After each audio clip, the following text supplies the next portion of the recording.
अस्सलाम वालेकुम स्टूडेंट्स। इस वीडियो में हम KMU कैट का जो अभी अभी पेपर हुआ है उसके कुछ MCQs डिस्कस करेंगे, क्योंकि आगे भी 2 पेपर होने हैं।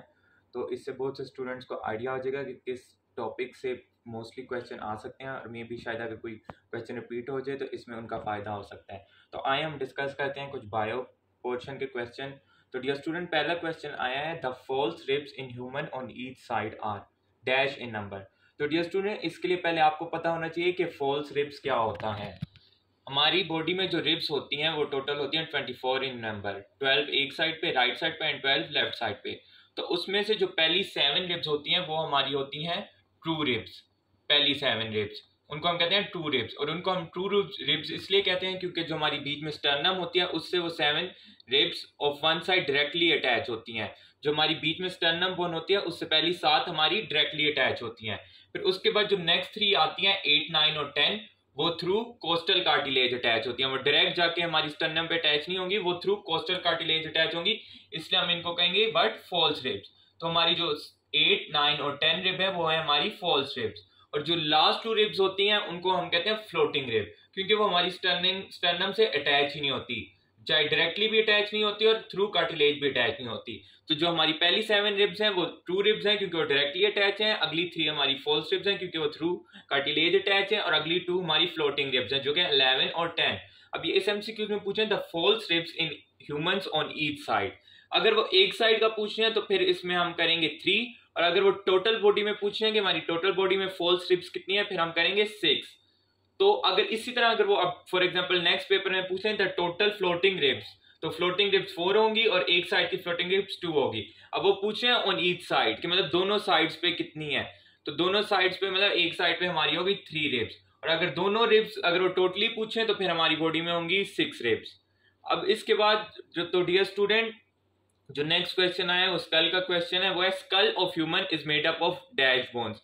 तो डियर स्टूडेंट, अब ये पूछे हमारा जो टोटल स्कल है उसमें टोटल कितनी बोन्स होती हैं, 18, 29, 28 या 6। तो डियर स्टूडेंट, इस तरह के MCQs आपने बहुत ध्यान से करनी है क्योंकि इसमें बहुत सी वेरिएशन आती रहती है। तो डियर स्टूडेंट, अब ये जो हमारा स्कल है, स्कल कितने पार्ट से बना होता है, उसमें हमारी क्रेनियल बोन्स भी आती हैं, फेशियल बोन्स भी आती हैं, हमारे ईयर ओसिकल्स भी आते हैं, जो एक सिंगल बोन है उसको हम कहते हैं हायोइड बोन। तो वो चारों की बोन्स को मिला के हम कहते हैं स्कल बोन। अब हमारी क्रेनियल बोन्स कितनी है, वो टोटल है 8। अब उसके बाद आ जाती है हमारी फेशियल बोन जो हमारी फेस बनाती हैं, वो है 14। हमारी एयर ओसिकल एक कान के हैं 3 और दूसरी साइड के 3, तो मिलके बन जाते हैं 6। और जो हमारी एक हायोइड बोन हो गई वो हो गई 1। अब आप इनको काउंट करेंगे, सब कितनी बनती है, 18 प्लस 14 22 प्लस 6 28 एंड प्लस 9 29। तो हमारी स्कल में टोटल बोन्स कितनी हो गई, इसका आंसर आएगा 29। तो डियर स्टूडेंट, इसी तरह नेक्स्ट एग्जाम में ऐसा क्वेश्चन भी पूछा जा सकता है कि टोटल फेशियल बोन्स कितनी है, तो फिर आपको क्या करना पड़ेगा, फिर आप 14 पे टिक करेंगे। या तो अगर वो जस्ट पूछते हैं क्रेनियल बोन्स मीन जो हमारा स्कल का टॉप होता है जो कि उस फिर हम करेंगे 8, और अगर ईयर ओसिकल्स की 6 बोन जो कि मेलियस इनका स्टेप है, एक हमारी हायोइड बोन, और ये सब मिलके हमारी बनाती है स्कल की बोन्स जो कि है 29, इसलिए हमने 29 को किया। अब डियर स्टूडेंट, इसके बाद जो अगला बोन पोर्शन से क्वेश्चन है, bone is surrounded by a membrane. अब बोन जो होती है हमारी लॉन्ग बोन्स वो सराउंडेड होती है मेम्ब्रेन से, उस मेम्ब्रेन का नाम क्या है। अब डियर स्टूडेंट, आप ये चॉइसेस में देखें, ये है पेरिकोन्ड्रियम, पेरिस्टियम, पेरीमाइसियम या पेरीओस्टियम। तो डियर स्टूडेंट, अब आप देखें नेम से ही क्लियर है, पेरिकोन्ड्रियम। जब भी कॉन्ड्रियम का वर्ड आ जाएगा that means it's related two cartilage, but यहाँ पे वो हमसे पूछ रहे हैं बोन के बारे में, कार्टिलेज के बारे में नहीं पूछ रहे हैं। तो अब इस बात से आपने ये भी याद रखना है कि अगर फर्दर कोई क्वेश्चन आ गया कार्टिलेज रिलेटेड तो उधर आपने इस पे करना होगा, बट अभी इधर बोन की बात हो रही है। तो अभी हम बाकी चॉइसेस अपनी देखते हैं, पेरिस्टोमियम, पेरीमाइसियम या पेरिओस्टियम। तो डियर स्टूडेंट, जो माइसियम होता है इट्स रिलेटेड टू मसल, तो इस चॉइस को भी आप कट कर दें। अब पीछे रह जाता है हमारे पास पेरिओस्टियम और पेरिस्टोमियम। तो डियर स्टूडेंट, वेरी बिगिनिंग से आपको बताया जाता है जो ओस्टियो का वर्ड होता है वो यूज्ड होता है हमारा बोन्स के लिए। तो डियर स्टूडेंट, इसका राइट ऑप्शन आता है पेरिओस्टियम। तो dear student, bone is surrounded by a membrane which is called periosteum, तो इसके आंसर में आता है पेरिओस्टियम। तो डियर स्टूडेंट, ये कुछ क्वेश्चन थे बायो पोर्शन के। स्टूडेंट, ये 2 MCQs आए थे हमारे रेस्पिरेटरी चैप्टर से, आइए इनको हम देखते हैं। तो dear student, respiratory system gives basic ability to. अब डियर स्टूडेंट, हमारे रेस्पिरेटरी सिस्टम का बेसिक फंक्शन क्या है, इस MCQs में वो ये पूछना चाहते हैं। स्मेल, तो डियर स्टूडेंट ये तो वेरी क्लियर है कि ये नहीं है। ब्रेथ, इनटेक ऑफ ऑक्सीजन या getting off out carbon dioxide. अब डियर स्टूडेंट ये तीनों चीज़ें ऐसी हैं जो कि हमारे रेस्पिरेटरी सिस्टम से रिलेटेड हैं। अब हमारे रेस्पिरेटरी सिस्टम में ब्रेथिंग भी होती है, हम ऑक्सीजन अंदर लेके जाते हैं और कार्बन डाइऑक्साइड बाहर निकालते हैं। बट डियर स्टूडेंट जब इस तरह के एमसीक्यूज आते हैं तो हमने उस ऑप्शन को टिक करना होता है जो मोस्ट रेलिवेंट होता है। अब इनटेक ऑफ ऑक्सीजन तो होता है हमारी रेस्पिरेशन में, और getting out of carbon dioxide भी होता है, बट ये उसका मेन काम नहीं है, it is the part of this process. तो डियर स्टूडेंट ये और ये दोनों इज अ पार्ट ऑफ हमारे ब्रेथिंग का, हमारे रेस्पिरेटरी सिस्टम के पार्ट्स हैं। तो इसमें हम ब्रेथ को टिक करेंगे। इसके बाद जो नेक्स्ट एमसीक्यूज है वो है respiratory surface must be permeable, thin, having large surface area and a good supply of water. तो डियर स्टूडेंट ये जो हमारा एमसीक्यूज आया है ये आया है प्रॉपर्टीज ऑफ रेस्पिरेटरी सरफेस। ये एक क्वेश्चन होता है, ये एज अ क्वेश्चन भी आ जाता है हमारे एग्जाम्पल में कि what are the properties of respiratory surface. इसके 4 पॉइंट्स होते हैं कि जो हमारी रेस्पिरेटरी सरफेस होती है उसका सबसे पहला पॉइंट ये है कि वो परमिएबल होनी चाहिए, क्योंकि डेफिनेटली गैसेस का एक्सचेंज होना होता है, तो अगर वो परमिएबल नहीं होगी तो गैसेस का एक्सचेंज नहीं होगा। उसको थिन होना जरूरी है, अगर वो थिक होगी तो उसमें से गैसेस एक्सचेंज नहीं होगी, इसलिए हमारी जो एल्वेलाई की वॉल्स होती हैं वो बहुत थिन होती हैं, वहाँ पे गैसेस एक्सचेंज होते हैं। हैविंग लार्ज सरफेस एरिया, तो डियर स्टूडेंट जो हमारे एल्वेलाई होते हैं, आप वो देखते हैं एल्वेलाई सैक होते हैं तो बहुत ज्यादा सरफेस एरिया होता है उसका, क्योंकि वहां से हमारा ऑक्सीजन जाना और कार्बन डाइऑक्साइड का वापस आना होता है, तो हमारा गैसेस एक्सचेंज ज्यादा होता है due to large surface area.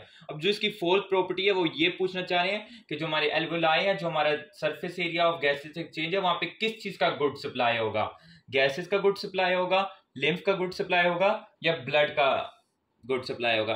तो डियर स्टूडेंट रेस्पिरेटरी सरफेस का नाम सुनते हैं आपके दिमाग में पहले आता होगा कि डेफिनेटली हमारे गैसेस का गुड सप्लाई होना चाहिए for good respiratory surface, but dear student ये गलत बात है, हमारा गुड ब्लड सप्लाई होना चाहिए। डेफिनेटली जब ज्यादा ब्लड सप्लाई हमारा अच्छा होगा, इधर कैपिलरी नेटवर्क होगा, तो हमारी ज्यादा गैसेस एक्सचेंज होगी, तो इसलिए इसका राइट ऑप्शन आता है ब्लड। ब्लड का हमारा गुड सप्लाई होना चाहिए रेस्पिरेटरी सरफेस पे, तो ये एक प्रॉपर्टी है किसकी, रेस्पिरेटरी सरफेस की। तो डियर स्टूडेंट नेक्स्ट ये जो 2 एमसीक्यूज थे हमारे एंडोक्राइन चैप्टर से आए थे, तो इसमें पहला जो एमसीक्यूज है वो है इंसुलिन इज सेक्रेटेड बाय। तो डियर स्टूडेंट ये इंसुलिन हमारी बॉडी में एक हार्मोन होता है। पहली बात आपको ये पता होना चाहिए कि हार्मोन सेक्रेट कहाँ से होता है, ये हमारे एक ग्लैंड से सेक्रेट होता है जिसको हम कहते हैं पैनक्रियाज। और डियर स्टूडेंट आप ये भी याद रखें कि पैनक्रियाज वो ग्लैंड है जो कि हमारी बॉडी में एंडोक्राइन भी है और एक्सोक्राइन भी है। तो डियर स्टूडेंट जो हमारी बॉडी में पैनक्रियाज होता है उसमें डिफरेंट टाइप ऑफ सेल्स होते हैं। पहले टाइप ऑफ सेल को हम कहते हैं अल्फा सेल, बीटा सेल, और फिर आगे डेल्टा सेल होते हैं। तो डियर स्टूडेंट ये जितने भी सेल्स होते हैं डिफरेंट डिफरेंट हार्मोन सेक्रेट करते हैं बॉडी में। तो ये पूछे हैं कि हमारी जो पैनक्रियाज है वो इंसुलिन कौन से सेल से सेक्रेट करती है, अल्फा सेल से, बीटा सेल से, डेल्टा सेल से, या एसिनार सेल से। तो डियर स्टूडेंट इसका राइट ऑप्शन है बीटा सेल। बीटा सेल हमारा सेक्रेट करता है इंसुलिन। और अगर डियर स्टूडेंट अगर ये अल्फा सेल का पूछते तो अल्फा सेल हमारा सेक्रेट करता है ग्लूकागोन।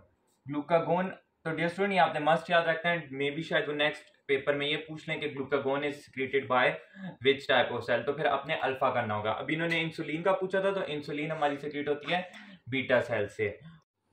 और डियर स्टूडेंट जो डेल्टा सेल होते हैं वो एक और हार्मोन सेक्रेट करते हैं जिसको हम कहते हैं सोमैटोस्टैटिन। तो डियर स्टूडेंट अब आपको ये भी पता होना चाहिए कि इंसुलिन कब से सेक्रेट होता है, ग्लूकागोन कब सेक्रेट होता है। इंसुलिन हमारी बॉडी में तब सेक्रेट होता है जब ग्लूकोज लेवल बहुत ज्यादा हो, और ग्लूकागोन तब सेक्रेट होता है जब ग्लूकोज लेवल डाउन हो, और ये दोनों आपस में एक दूसरे के ऑपोजिट हैं, एंटोगनिस्ट हैं। तो ये बहुत ज्यादा इंपॉर्टेंट है, ये आपको नेक्स्ट पेपर के लिए आना चाहिए। और जो डेल्टा सेल सोमैटोस्टैटिन होता है वो इन दोनों के खिलाफ काम करता है। तो डियर स्टूडेंट हमारा जो अभी का एमसीक्यूज था वो जस्ट ये था कि इंसुलिन इज सेक्रेटेड बाय, तो ये तो जस्ट सिंपल था बीटा सेल, बट अब ये एडिशनल इन्फॉर्मेशन भी आपको नेक्स्ट पेपर के लिए मस्ट याद होनी चाहिए। अब डियर स्टूडेंट इसके बाद जो नेक्स्ट क्वेश्चन था वो था एंडोमेट्रियोसिस कॉज इनफर्टिलिटी टू। अब इस एमसीक्यूज के लिए इसके लिए आपको पहले पता होना चाहिए कि एंडोमेट्रियोसिस क्या होता है और इनफर्टिलिटी क्या होता है। तो डियर स्टूडेंट इनफर्टिलिटी हम उस कंडीशन को कहते हैं जबकि person is unable to reproduce, means आगे वो औलाद पैदा ना कर सके। तो डियर स्टूडेंट किस वजह से ना पैदा कर सके, एंडोमेट्रियोसिस की वजह से। अब ये जो एंडोमेट्रियोसिस कंडीशन है ये हमारी होती है यूट्रस में, जिसकी वजह से इनफर्टिलिटी कॉज हो जाती है। तो अब डियर स्टूडेंट ये साफ सी बात है, जो हमारा यूट्रस होता है वो सिर्फ होता है हमारी फीमेल्स में, मेल्स में तो होता नहीं है। तो जब कोई चीज हमारी मेल में होगी नहीं तो उसकी डिजीज उनको हो ही नहीं सकती, तो इसका राइट ऑप्शन था फीमेल। तो डियर स्टूडेंट ये थे हमारे एमसीक्यूज के एमयू कैट के। अगर इसमें अगर आपको फर्दर कोई क्वेश्चन हो या कोई क्यूरी हो जो आपने के एमयू कैट रिलेटेड पूछनी हो तो आप कमेंट सेक्शन में पूछ सकते हैं।